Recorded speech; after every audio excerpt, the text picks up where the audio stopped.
Simulan po natin ang aksyon sa magnitude 6.1 na lindol na yumanig sa Zambales maging sa Metro Manila at mga kalapit probinsya kahapon.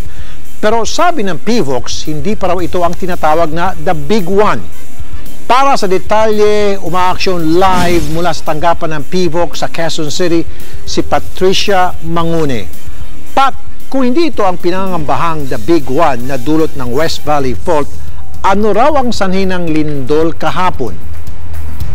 Oo, tama Rafi. Ang nangyaring lindol sa Zambales kahapon ay malayo sa West Valley Fault, kung saan nga sinasabing mangyari ang the big one at malaking pinsala sa Metro Manila yan.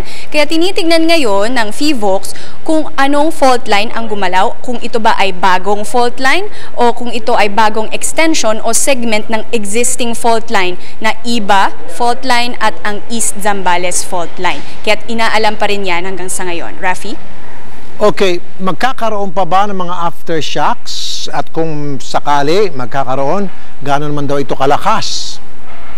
Oo, Rafi, patuloy pa rin minomonitor ng PHIVOLCS ang mga nangyayaring aftershocks at sa huli nga nilang datos ay 447 na mula nang matapos ang lindol kahapon. Pero sinasabi nila na habang patagal ang mga araw ay pakaunti rin ng pakaunti ang mga mangyayaring aftershocks. Rafi? Okay. Sabi sa report sa Zambales, ang epicenter ng lindol kahapon. So, gaano ka delikado yan at may paraan ba para malaman kung nasaan sentro o malapit ka sa sentro ng lindol? Rafi, kung ang mga aftershocks ngayon ay nasa intensity 1 to 3 lamang, itong lindol na nangyari sa Zambales kahapon ay halos nasa intensity 6 na ang mga naramdaman ng nasa Zambales at nasa Pampanga. Kapag intensity 6 ang lakas ng yanig, ay may mga gumuguho na talagang mga parte ng gusali, may nababasag na mga salamin.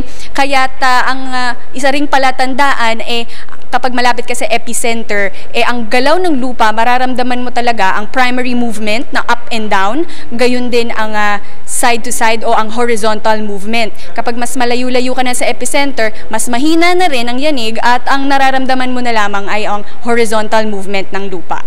Rafi? Okay, gaano ba katagal yung lindol nga pala kahapon?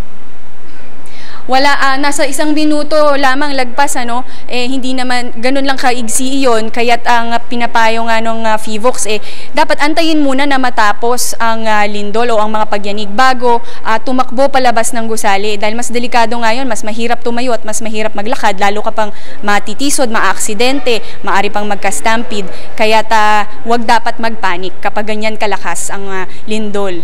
Rafi? So, hindi itong tinatawag nilang prelude to the big one, kasi marami naman kumakalat na balita sa social media na ito na yung kumbaga warning dahil ang susunod na nito ay yung tinatawag na the big one. Rafi, sinasabi naman ng PHIVOLCS na hiwalay ito, independent event, independent isolated incident, malayo sa West Valley Fault. Magkahiwalay na mga fault line kasi ang mga nangyayaring lindol. So hindi sila konektado nitong nangyari sa Zambales. At tinitignan na lamang nila kung konektado nga ito sa ibang existing fault line sa IBA at sa East Zambales Fault. Pero yun din, sinasabi rin ng PHIVOLCS, hindi ito konektado sa Mount Pinatubo, may mga kumakalat din na ganyan. Hindi rin ito konektado sa nangyaring lindol sa Japan at Taiwan kamakailan dahil hiwalay ring fault line iyon. Rafi? Maraming salamat, Patricia Mangune.